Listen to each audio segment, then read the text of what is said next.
So today I want to talk about starting your own community and my personal story, how I started a bunch of different communities, how I run them, why I run them. And yeah, this is for you if you're looking to maybe do something like that yourself, either as a hobby or as part of your business. So there are two reasons why you might want to start a community. And the first reason is part of a hobby. So maybe you have a strong interest towards something. It could be something very obscure. It could be, I don't know, it could be painting miniatures. I'm pretty sure there's tons of those groups out there already. It could be something about macro photography. It could be, in my circumstance, it was painting. And yeah, you want to reach out to people. You want to find people who are similar to you, connect with them. I started off in lockdown creating a bunch of these communities, and probably should let you know as well that I have a larger community, has about 260 something thousand people in it. That's on Facebook, and a whole lot of other ones as well. I think I've got about 30 to 50 different groups. I've lost track now, and some of them just run on their own basically. Facebook have introduced a bunch of AI related tools that help to filter for spammy posts and that kind of stuff, inappropriate comments. So that really takes a lot of time off my hands. But yeah, the other groups have thousands of participants, and they comment and they help each other out. They talk in the group every single day. So yeah, I started off in lockdown creating a watercolor art group. And the history behind that is because I'm an artist and I paint in watercolors, and it's just been something that I've been interested in for a really long time. I think I started painting when I was, I was definitely a kid, at least 12 or something like that when I started painting. And yeah, I just wanted to, find a way to reach out to people. And at the time, I was also trying to sell my art. I wasn't very successful in selling my art because, one, I didn't really try, and two, it's extremely competitive as well out there. If you've known anyone, you would hear the story a lot, the sort of starving artist, stereotype. There's just so much competition. Even if you're a great artist, getting a decent price for your artwork, finding a buyer, that kind of thing is very, very tricky. The marketing side of things, I think it's what artists are not normally very good at, because we tend to be more insular kind of people. So, yeah. I tried to sell my art for a really long time, and I'd sell pieces here and there, often for lower than what I wanted, this and that. But I would post my art on different groups, Facebook groups normally, and I get a ton of comments. And most of those comments would be about how did you do that? How did you paint that? And what techniques are you using? What steps? And I'd answer these questions, and people seemed to be responding to them. They were happy with my feedback. They thanked me. Got a lot of positive response, and after some time, I kind of got to realize that there's probably more of a market here for people who actually want to learn how to paint than there is to actually buy my artwork.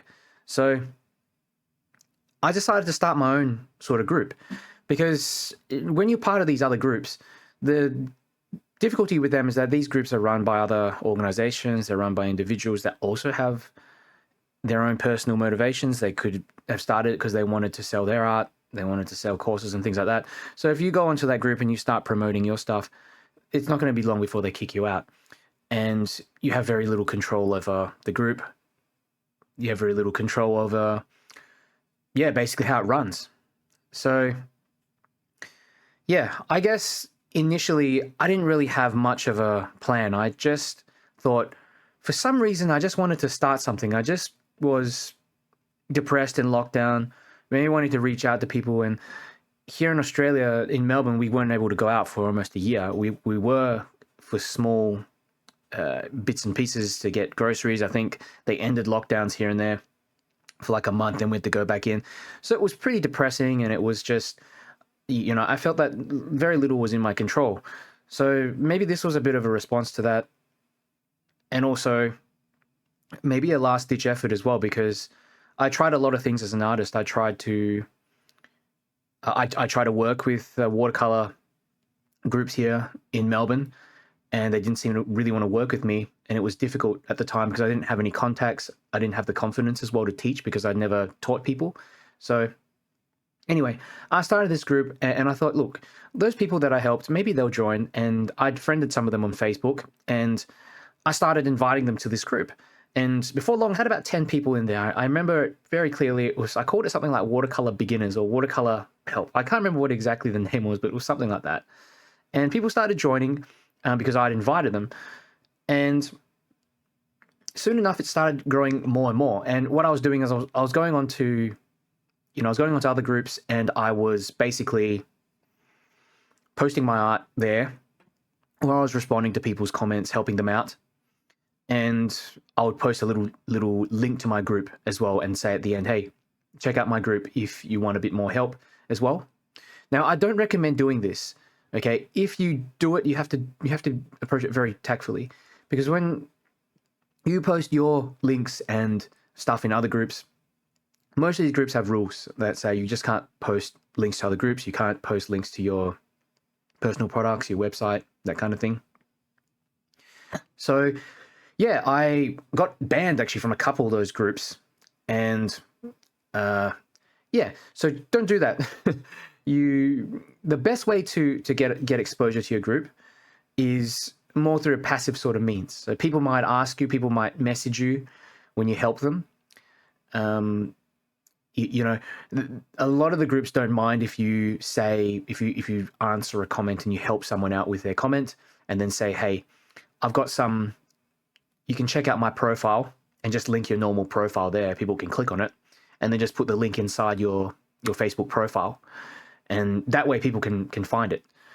You can also change your Facebook profile so that it has details, like your work and stuff like that. And you can put links in there so that when people hover over your name, as a user in that group, they can find a little bit more information about you, like a link, that sort of thing. So you've got to, I think, go for more of these sort of passive approaches in the long term. One, because you don't sort of disturb the peace of things and structure of these groups that you're already in. And two, because it's also too much work. You're going to be, constantly contacting people and telling them to join your group. It doesn't work in the long run. In the beginning, it helps. In the beginning, it helps. When you have 0 people in your group, you literally may have 0 people like I did. And having 10 people just makes you feel like there's some kind of progress. There's something going on here. So yeah, in the beginning, definitely help people out. They might message you, give them the link for their group, for your group, that kind of thing, and then they can join. But yeah, the second way to promote it is, again, very passive. It's essentially just letting Facebook do the kind of promotion of the group for you. And how you do this is basically through SEO. So the name of the group is very important. If you're doing something like photography, you're teaching people photography, or you want to make like a gemstone fossicking group or something like that, you have to use terms that people who are interested in that hobby or whatever it is are going to be searching for. So if I was, say, deciding to make a Facebook group and I wanted to attract people who were wanting to learn how to paint watercolors, I wouldn't name it Darren's Painting Group, because one, no one knows who I am at that point. And two, like, it's too generic. Painting group, it could mean any type of painting. It could mean acrylics, it could mean oils, it could mean digital painting. So it has to be very specific and targeted, okay? And I know some people who create groups that are more general, like if I just created a general painting group, you might be able to get more participants in there. But if you really want to attract people who are interested in the particular type of painting or the particular thing that you're searching for, even it could be photography, it could be macro photography, it could be landscape photography, it could be night photography, you're going to need to name it something to attract those particular people. And it's going to grow potentially not as fast as a generic group, but the quality of those, not so quality, but the people who are specifically interested in that thing are going to join, rather than just a generic group of people who may or may not be actually so invested in that particular hobby or interest. So the third thing you can do, and this is what I did for a long time, I was just posting in the group, and I started a YouTube channel as well as posted videos on Facebook. And I'll talk a bit more about the YouTube channel as well later, because that's the second way you start the community. I basically started posting videos in the group and nothing much happened. I mean, the first 50 videos, I think, on YouTube, and the first, they were terrible. I was awkward on camera. I'm still uncomfortable on camera, but I'm much better at it now. But I'm talking about I had a lot of long pauses, had a lot of ums and ahs. I really didn't feel confident at all because I didn't know what I was doing. But I started creating these videos, and soon enough, after a bit of experience, I started getting some comments. In the first 10, 15 videos, no one commented, barely anyone watched. I think I got about 5 views or something like that on each video. Felt kind of embarrassed, but, at the end of the day, I thought, I'm doing this for myself. Even if no one watches, it's still practice for me in terms of learning how to speak on camera, in terms of learning how to teach people things, in terms of painting under a bit of pressure while the camera's rolling, that kind of thing. So anyway, nothing happened. I was posting, and eventually I started getting people joining the group. So what Facebook does is when you're scrolling through your feed, it will suddenly recommend you things that you may be interested in. And I think that's what happened, because at some point I had about 100 people in this group.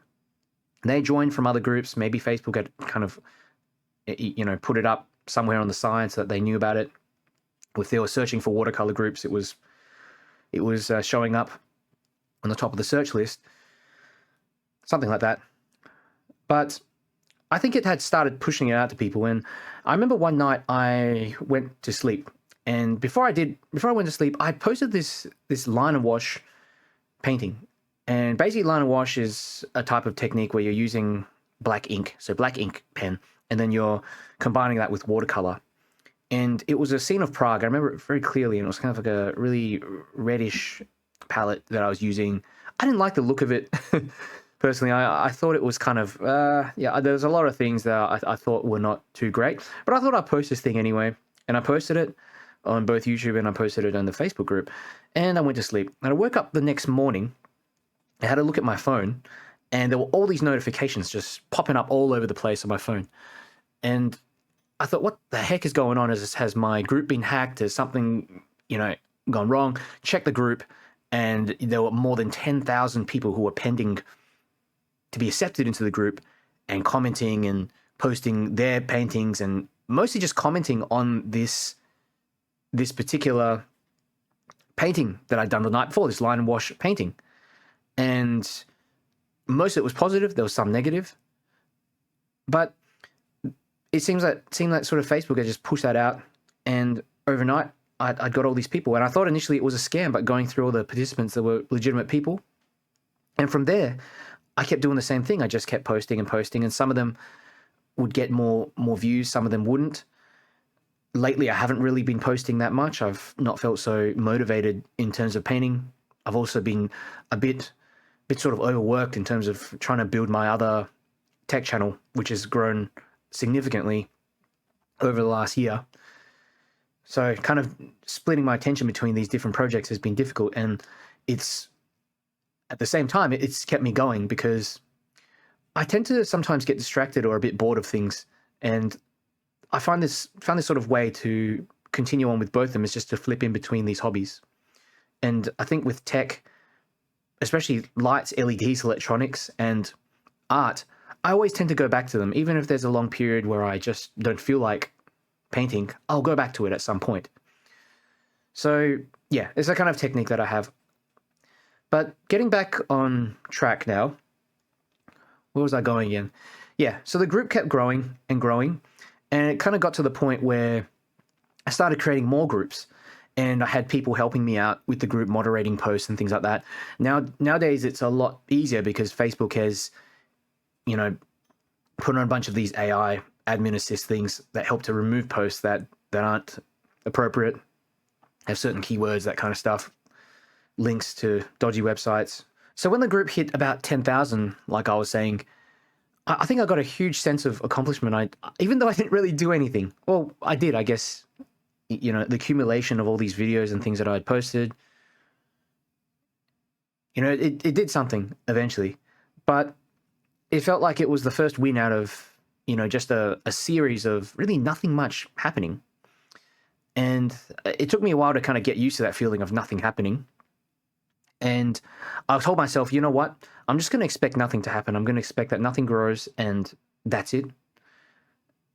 And so like I'm not disappointed, that sort of situation. But as I saw the group grow, it's such a rewarding thing because you get just moments of feedback from people who are so appreciative and tell you how much of an impact you've made in their lives. You know, I've had people with all kinds of disabilities and stuff reach out to me and say, thanks, you know, you've really helped me to give my life a bit of meaning, you know, have a bit of a hobby or something to do at home, something that I feel like I can improve on and work on. And people who are just going through a tough time in life and looking for a way out through art, something to keep their minds occupied. You get a lot of really heartfelt messages and a lot of encouragement from people along the way. So it's really, really super rewarding. And with the group growing as well, you know, you get a bit of a boost from that. You feel like whatever you're doing is working. Before long, I started creating some other groups. And these groups they kind of coincided with the time that I decided to start running live workshops. So each month I would run a workshop in the group, and also my YouTube, I'd stream to both and just teach people how to paint something. So could be things like, you know, I'd poll the group and ask them what they'd want to paint this week. And that's all I'll do. I'd paint. It could be a landscape, could be a flower, could be something like that. And people were donating me tips and things like that, which was incredible because I never once thought, you know, that this could be something that's sustainable, something that could be ongoing. And even if it was a couple dollars or something like that someone donated me, it felt pretty amazing to just be kind of recognized somehow that your work or whatever you're doing was worth something. So before long, I started to get an idea to create courses. You know, seeing a lot of YouTube content, a lot of other art teachers, you know, and this is something you have to do as well. You kind of got to have to look at what other people are doing. And if it's working for them, it's probably going to work for you as well. You know, if you're in the same sort of niche or whatever. So I started creating courses, and I spent a lot of time just sitting down, recording videos of things that I'd painted, putting in extra effort into these videos to structure them and to paint more complex things and package them up to courses. And I created other groups, and these other groups I also used to kind of hone my audience down a bit more. So rather than having people interested in watercolor painting and wanting to learn, it would be people interested specifically in my particular teaching, you know, my videos, me as a creator. And people started joining that from the other group. I'd promote it in the other group. And I started getting a few thousand people in those groups. So, yeah, I guess this is the crossover part of the video where I guess we talk about from it turning into something just as a hobby, as something that you get intrinsic motivation for, and it becoming something that you get paid for, you know, something, you know, could be self-employment or a business essentially. So the positives of having these groups when you have a business is you can start to market to the people in the group. And you've got to do this in a very strategic way. And you've got to do it, in my opinion, in my field anyway, in a non-pushy sort of way too. So I'd run these workshops each month, these free workshops in the group, and they'll go for an hour, 2 hours. Some of them go for a few hours. And it'll be free. Just join, and I'd stream on YouTube, I'd stream on Facebook. And right at the end, I'll put a little presentation of, you know, if you want some more, come and check out my course here. And of all those people that watch, a small percentage of them would always buy that course, or they would go and donate me some money, something like that. So it made it worthwhile. So I think you have to approach it, firstly, you know, as something that you would do even if you weren't going to get paid. Because if you go out, you know, guns blazing and asking people for things before they even know you or before you even help them with anything, you can imagine they're not going to be very happy. They're not going to be very receptive. They don't even know who you are. So these groups are fantastic in the long run, you know, from when you start transitioning into a business and starting to find means to kind of market to potential customers. I started gathering email addresses and things like that from the group as well. So this is really important to do. You do this in a bunch of different ways, but basically it means that you can directly email people, given their consent, and you can send them free videos, you can send them courses, free courses, and you can also send them the odd marketing email. And that way you can go directly into their mailbox rather than have to go through all these sort of social media platforms, which again is something, a negative that I want to talk about as well, that these platforms, you don't really have control over. You do have control over parts of the group, but you don't have control over who sees your posts. You don't have control over how the page is structured. Say if you want to create a new membership page on the group where people have to pay if they want additional free content and stuff like that. You can't do that on Facebook. I think there was some point they were trying to introduce that, but it just didn't roll out. So, you know, you see nowadays there's a lot of paid options where people create there's school groups. That's a new website. There's a few different platforms that offer this. There's Podia, there's Thinkific. There's so many of these platforms essentially that allow you to create your own private community. And the pros of them is that you have full control over the group. When you send stuff out, you know, people get email notifications in the group. You have all the contacts of everyone, customers and stuff like that, and group members. But if you're doing it through Facebook and other means, you don't have that.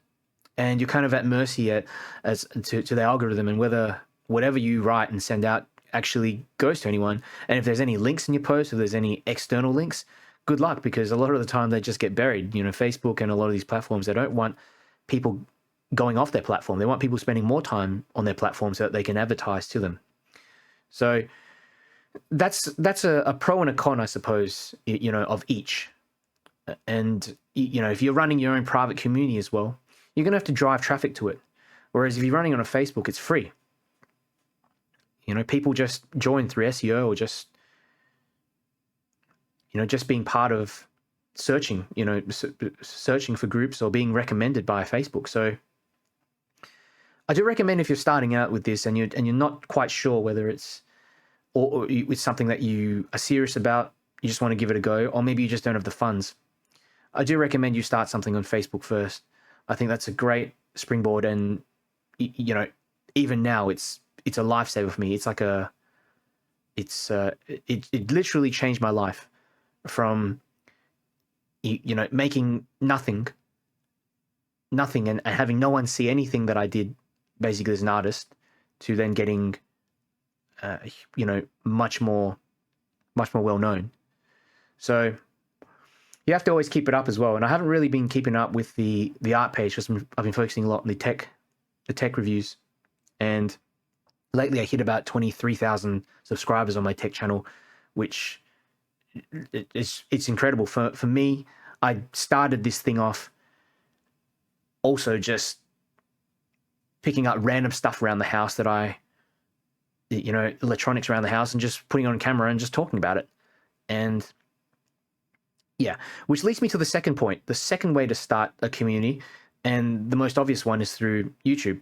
And I mentioned this already, but you know, the communities on YouTube are a bit different than on Facebook, because the community is essentially through people commenting on your work, on your videos, essentially. So commenting on your videos. I think there's a communities tab as well that people can chat and stuff like that in there. YouTube are trying to make it more community based, more friendly for kind of like a forum or whatever on your YouTube page. And I think they should really focus on that as well. But yeah, it's a different sort of community because you recognize names and you recognize people who comment constantly on your channel and interact, but I don't think you really get that one-on-one connection so well, because a lot of it's almost like it's very one-sided. And if you hover over people's profiles, people aren't using their real names. You can't message them directly. You can tag people, but I haven't been able to do that properly. So it's a lot of it just seems to be, you know, focused in on yourself, people commenting on you, and then you on your videos and then you commenting back. But it's a fantastic way to get your work out there and attract people to you who are similar, either in wanting to learn something, similar in that particular interest. And I truly believe if you don't have to be perfect. You don't have to be perfect with I make so many mistakes on all my channels, and I bugger things up. I say the wrong words. I call things I use the wrong terminology, and most people there don't care. As long as they're getting some help from it, and the information I'm giving out is helping them, they don't care if I'm off by this or that, or if I pause here or there. Of course, these are things that I'm really trying to work on, especially my improv speaking skills. And that's actually one of the reasons why I started this channel. Right. So those are basically the two platforms that I've used to start my communities. And, in summary, like I said, it's free. It's low effort a lot of the time. You put stuff out there and you see what happens. I think one thing you have to get used to if you want to start some of these communities is that you have to be comfortable or be brave enough to put yourself out there. And when you put yourself out there, there's going to be people that are going to not be happy with you. I get negative comments. I think every day now on my other channel, because it's grown a lot. I think in the last month, I'm pretty sure I got over 1 million views. So, of course, some of those people who see my videos may not like me or my video for whatever reason. But you have to be prepared for that. You have to be prepared to put your voice on camera. You might have to go on camera as well, And I know there's other YouTube channels that just use AI and they use a text-to-speech algorithm. And that can work as well. Certainly that can work as well. But I don't have experience in that. And in the particular things that I'm dealing with and making videos about. So I'm making basically product reviews and I'm teaching people watercolor art. There's no way I can use one of those systems to run something, to create videos, because I need to be physically demonstrating the product, or I need to be physically showing people how to paint. And if it's not me, because in a sense, I'm almost part of the product, then people aren't going to be interested in watching it. But if you're creating some kind of community on, I don't know, for example,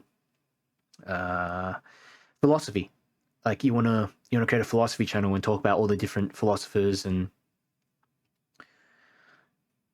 create advice channel or something like that, you can probably get away with it. So yeah, the third avenue is something I don't really have experience in, but I know a couple of people who run these, and they're basically meetup groups. So I think Meetup is one app. There's potentially others as well. I think there's Eventbrite, but these are in-person groups. So basically in-person groups / communities. So basically you sign up for the app, and this costs about $300 something a year. So it's not cheap if you're just starting these things off, but I think it's doable. It's doable if you're serious about it. And the difference between these and the online communities is that you get people who are interested to the point of actually leaving their home and showing up at the event.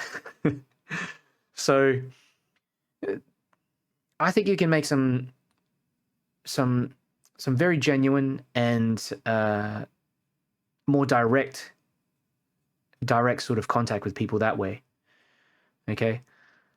Me being someone who's probably more introverted, and I just found it easier to just create an online group. I went for that sort of strategy instead. But there are some groups where it would be much better to run it in person. I can't think of examples. Maybe you've got a run group. You've got a running group. That's one. There's no way you're going to start like well, you can do an online run group. Yeah, you could. But if the idea is to get together and then start running together in person and getting to know each other and that sort of thing, an online group's not going to satisfy that unless you create the online group and then create events within that online group. So yeah, that's another strategy. But yeah, look, I don't have much experience in that. I only know the online stuff. And again, this is a very loose, unstructured video. And I hope it has been kind of helpful. If you have questions, comment below and I'll do my best to answer them. Good to have some feedback as well. I don't know exactly where this channel is going, but yeah, the big thing for me is just continuing to make videos here from now and then and see. So I'll chat to you next time.